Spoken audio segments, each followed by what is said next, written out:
You're standing in front of the coffee shop counter, and for a moment, just a brief moment, you hesitate. It's such a simple choice, isn't it? Dark roast or light roast, cappuccino or americano, with milk or without. Your hand reaches toward one cup, then pulls back. You change your mind, you choose. Something different from what you usually order. And in that tiny instant, in that seemingly meaningless hesitation, your unconscious just spoke.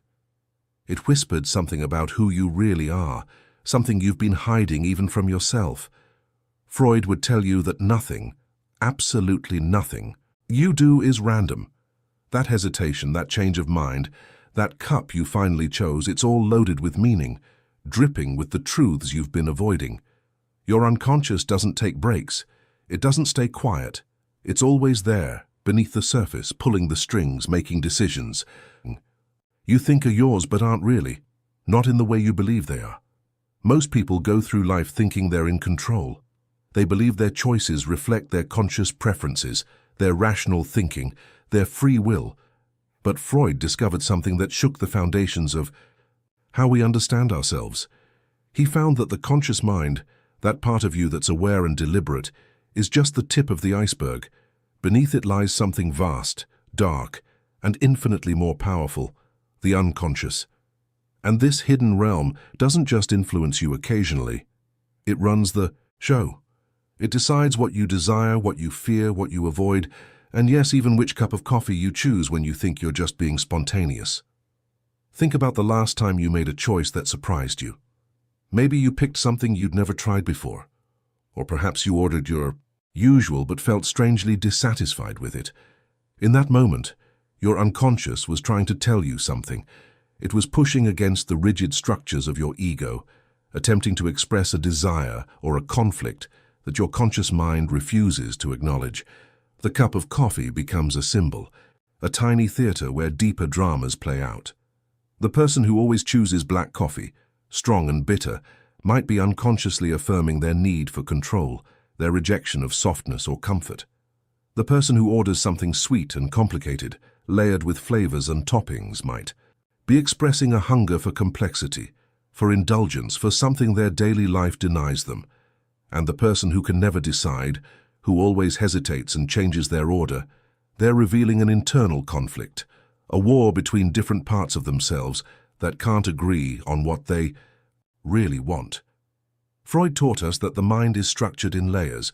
There's the id, that primal force driven purely by pleasure and desire. There's the superego, that internalized voice of authority and morality, telling you what you should and shouldn't do. And caught between them is the ego, desperately trying to mediate, to find compromises, to keep you functioning in the world without falling apart. Every choice you make, even choosing a cup of coffee, is the result of negotiations between these forces. Your ID might crave the sweetest, richest drink possible, pure indulgence and pleasure. Your superego might judge that choice as excessive, childish, a sign of weakness.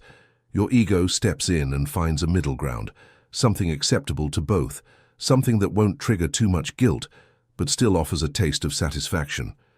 But here's what's fascinating. You're not aware of any of this happening. It all occurs beneath the threshold of consciousness.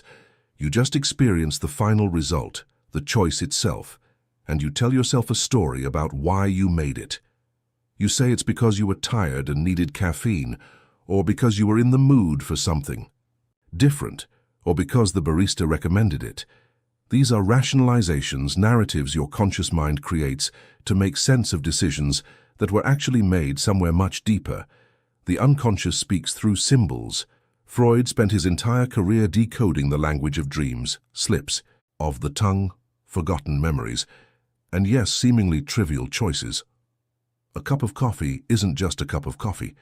It's a statement about how you relate to pleasure and control. It's a message about what you allow yourself to have and what you deny. It's a window into the conflicts you carry but never speak about. The person who refuses to drink anything but the plainest, most utilitarian coffee might be someone who's terrified of their own desires, who's built their identity around self-denial and discipline. They're not just choosing a drink. They're reinforcing a defense mechanism, a way of keeping the threatening forces of the id at bay. And the person who always goes for the most elaborate, expensive option might be compensating for something, filling an emptiness with sensory pleasure because emotional satisfaction eludes them. They're trying to nurture themselves in the only way they know how, through external gratification, because the internal world feels barren or dangerous. If you're watching this and feeling a strange discomfort, if you're suddenly questioning every mundane choice you've ever made, that's good. That discomfort is the sound of your defenses being challenged. It's your ego realizing that it's not as much in charge as it thought, and that realization, uncomfortable as it is the beginning of real self-awareness. Because you can't change what you don't see, and you can't see what your unconscious is doing until someone teaches you how to look. That's what we're doing here, learning to read the hidden language, to interpret the symbols, to understand what your choices are really saying about the person you are beneath all the stories you tell yourself. Now, if you've made it this far, it's because something in you recognizes the truth of what I'm saying. You've felt it yourself, that sense that there's more going on inside you than you're consciously aware of.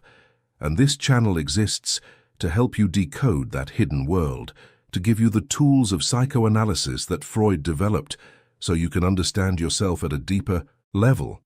Every week I create videos exploring these unconscious patterns, these invisible forces that shape your life. If you want to continue this journey of self-discovery, if you're ready to look beneath the surface of your own mind, hit that subscribe button and turn on notifications. This isn't just about watching videos. It's about committing to the most important relationship you'll ever have, the one with yourself. And that relationship deserves your attention, your curiosity, your courage. Subscribe now, and let's keep exploring together what it really means to be human, to be driven by forces we barely understand but can learn to see. Let me take you deeper into this. Freud discovered something called projection, the process by which we take parts of ourselves we can't accept and attribute them to the external world. When you look at a cup of coffee and feel drawn to it, or repulsed by it, you're often projecting aspects of yourself onto that object. The coffee becomes a mirror, reflecting back something about your internal state that you haven't consciously acknowledged. Maybe you're drawn to dark, bitter coffee because it matches an unacknowledged darkness within you, a sadness or anger you won't let yourself feel.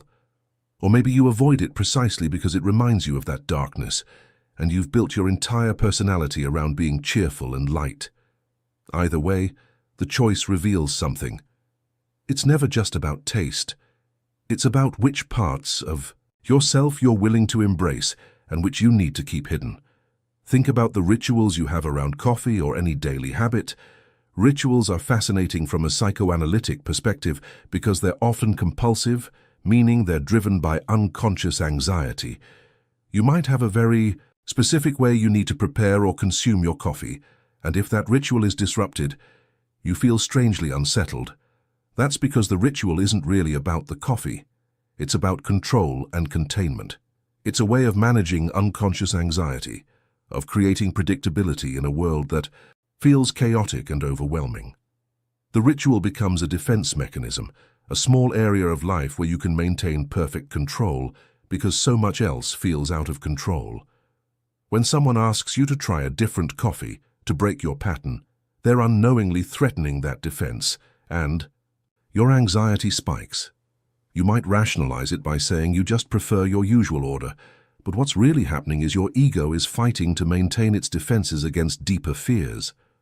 Freud also taught us about the concept of the uncanny, that strange feeling of something being both familiar and foreign at the same time.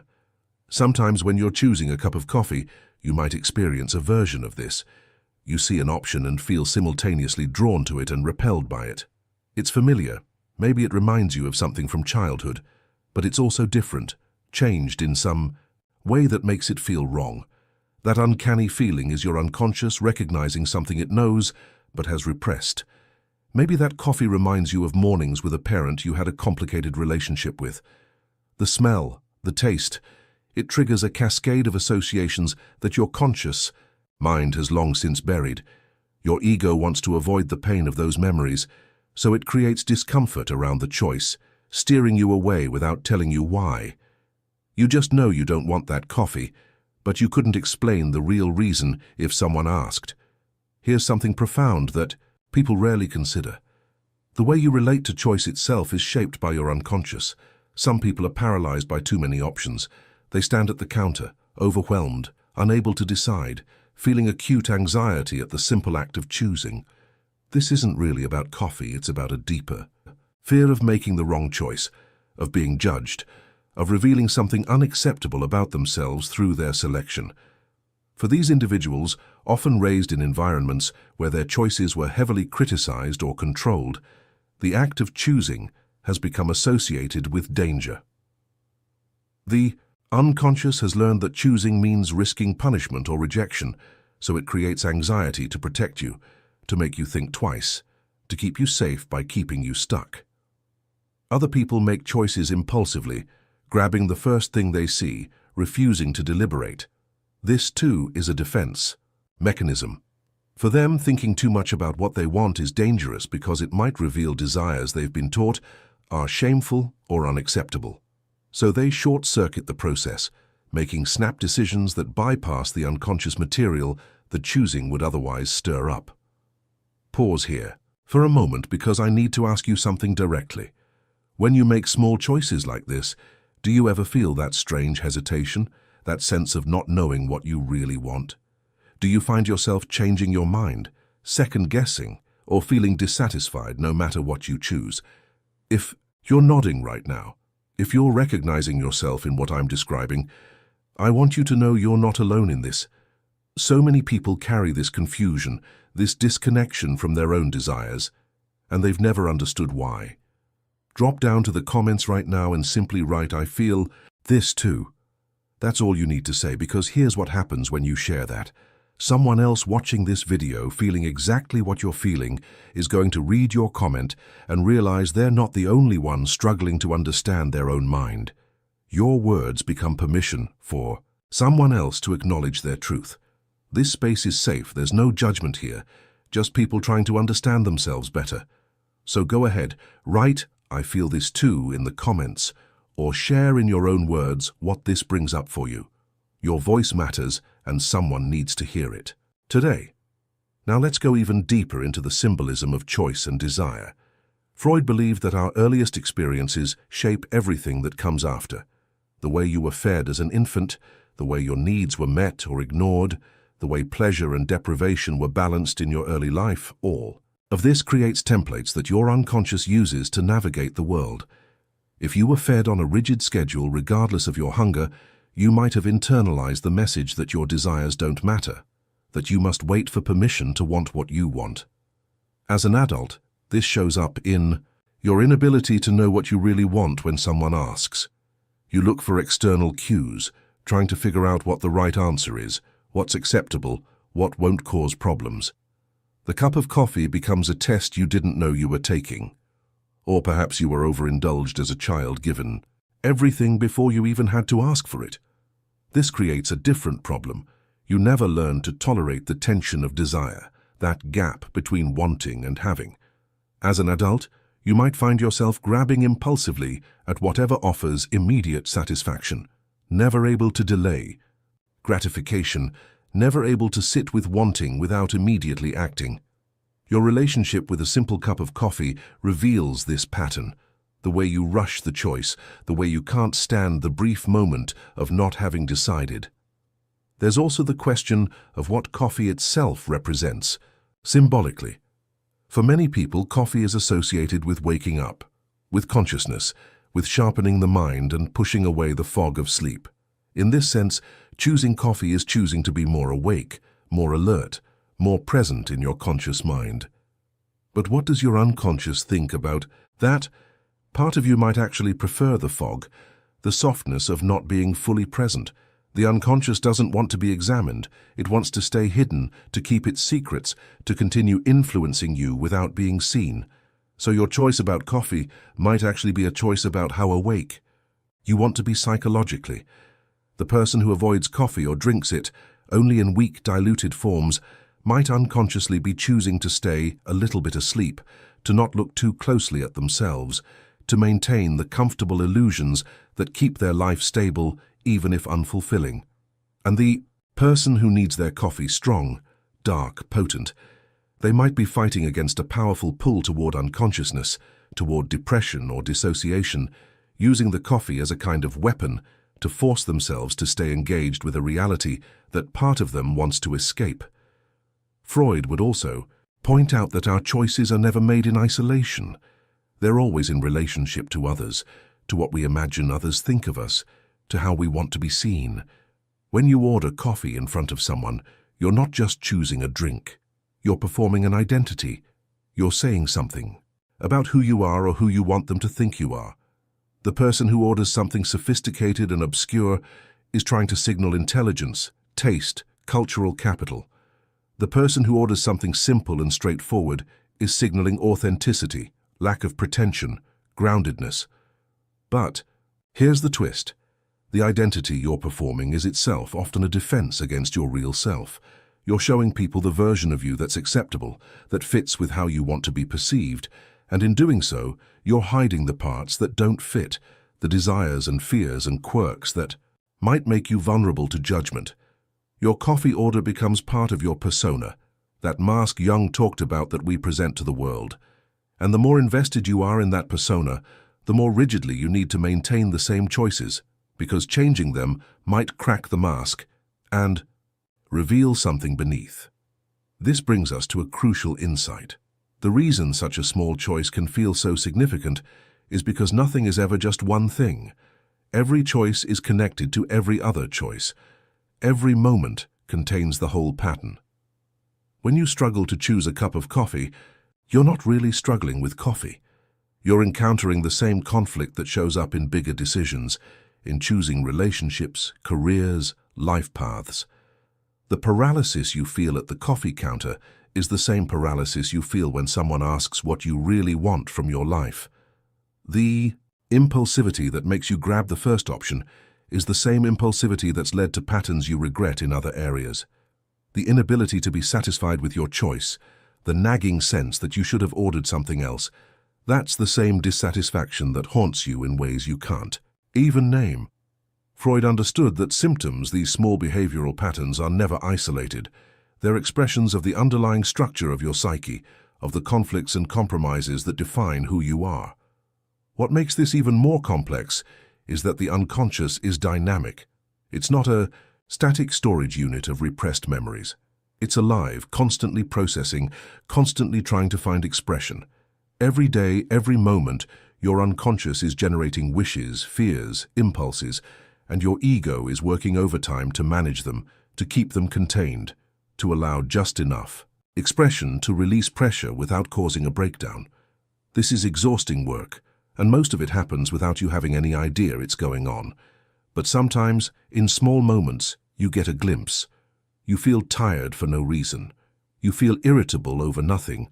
You make a choice that surprises you. These are the moments when the unconscious is pushing a little harder than usual, when something deep within you is demanding to be heard, and the ego's defenses aren't quite strong enough to keep it completely silent. That weird feeling you get when you can't decide on coffee, that's your unconscious trying to get your attention, trying to tell you that something else entirely is wrong, something you haven't let yourself think about consciously. Consider also the role of pleasure and guilt in your choice. Freud discovered that we're not just driven by the pursuit of pleasure, we're also driven by guilt, by an internalized judge that punishes us for our desires. The superego, that harsh internal critic, doesn't want you to have what you want. It wants you to be good, to be restrained, to be acceptable. So when you approach that coffee counter, your ID might be screaming for the sweetest, most indulgent thing available, pure pleasure uncut. But your superego steps in with judgments. That's too much. That's wasteful. That's childish. You'll regret it. People will judge you. And your ego, caught in the middle, tries to find something that won't make either side too angry. Maybe you order something moderately sweet, a compromise. But even after you make the choice, you feel dissatisfied. The id didn't get full satisfaction, and the superego still found something to criticize. This is the human condition, according to Freud, trapped between competing demands, never fully satisfied, always compromising, always negotiating with ourselves. And let's talk about repetition compulsion, one of Freud's most haunting discoveries. He noticed that people don't just repeat behaviors randomly.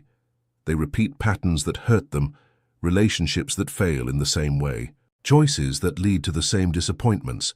Why would we do this? It seems irrational, but the unconscious has its own logic. We repeat because we're trying to master something we couldn't master before. We're trying to rewrite an old story to finally get it right this time. But we can't rewrite it because we're not conscious of what we're doing. We just keep playing out the same script over and over. This shows up even in something as small as coffee. You always order the same thing, even though you're never satisfied with it. You keep choosing the option that disappoints you. Why? Because why? Somewhere deep in your unconscious, this pattern is connected to something much older, a dynamic from your childhood, where you were always given something that was almost what you needed, but not quite. And you're still trying to make that work, still hoping that this time it will finally be enough. But it never is, because you're asking coffee to solve a problem that has nothing to do with coffee. Here's something that might unsettle you. Your unconscious doesn't want you to be happy in the way your conscious mind understands happiness. The unconscious is more interested in expression, in being seen, in making itself known, even if that causes you suffering. This is why people self-sabotage. It's not that they want to fail consciously, but unconsciously, failure serves a purpose. It proves something they believe about themselves. It maintains a familiar identity. It expresses anger or rebellion they can't express directly. When you make choices that you know aren't good for you, choices you can't explain, that's often your unconscious pursuing its own agenda, an agenda that has nothing to do with your conscious happiness. The cup of coffee you regret ordering might be a small act of self-sabotage, a tiny rebellion against the life you're living, a way of saying something's wrong here even if you can't say what. What Freud offers us, more than anything, is permission to be curious about ourselves without judgment, to look at our patterns, our choices, our strange behaviors, and ask not what's wrong with me, but what is this trying to tell me? Every symptom, every quirk, every inexplicable choice is a communication from the unconscious. It's trying to show you something about who you are, about what you've repressed, about what needs attention. The problem is that we've been taught to ignore these messages, to dismiss them as meaningless, to just push through and make a decision and stop overthinking. But that approach keeps you unconscious. It keeps you living on the surface of your own life, never diving deep, never discovering the vast continent of your inner world that's been there all along, shaping everything you do. So the next time you stand in front of a coffee counter and feel that moment of hesitation, don't rush past it. Pause. Get curious. Ask yourself what's really happening here. What am I feeling right now? What am I afraid of? What am I wanting? Not the coffee, but underneath the coffee, what's the real desire? This is the practice of psychoanalysis, not just in a therapist's office, but in daily life, bringing consciousness to the unconscious, making the invisible visible, understanding yourself not as a simple, transparent being, but as a complex mystery full of contradictions and hidden depths. And that mystery, that complexity, that's not a problem to be solved. It's the most interesting thing about you. It's what makes you human, what makes you capable of growth and change and real self-knowledge. The truth is, your unconscious is always revealing itself. Every choice, every word, every dream, every forgetting, every strange impulse, it's all there. A constant stream of information about who you really are beneath the person you think you are. And learning to read that information, learning to decode your own symbols, that's the work of a lifetime. It's uncomfortable work because it challenges everything you think you know about yourself. It shows you that you're not in control the way you believed. It reveals desires you thought you didn't have and fears you thought you'd conquered. But it's also the most liberating work you can do, because once you start to see how your unconscious operates, you're no longer its puppet. You can start to have a relationship with it, to negotiate, to understand why you do what you do, and slowly, gradually, to make choices that come from a deeper, more integrated place. You don't have to be at war with yourself. You can learn to hold all the contradictions, all the conflicting parts, and still move forward with something like wisdom, something like peace, something that feels authentic in a way your old automatic patterns never did. And it starts here with something as simple as choosing a cup of coffee and being willing to ask what that choice means, what it's showing you about yourself that you haven't wanted to see until now. Claude é uma IA e pode cometer erros. Por favor, verifique as respostas.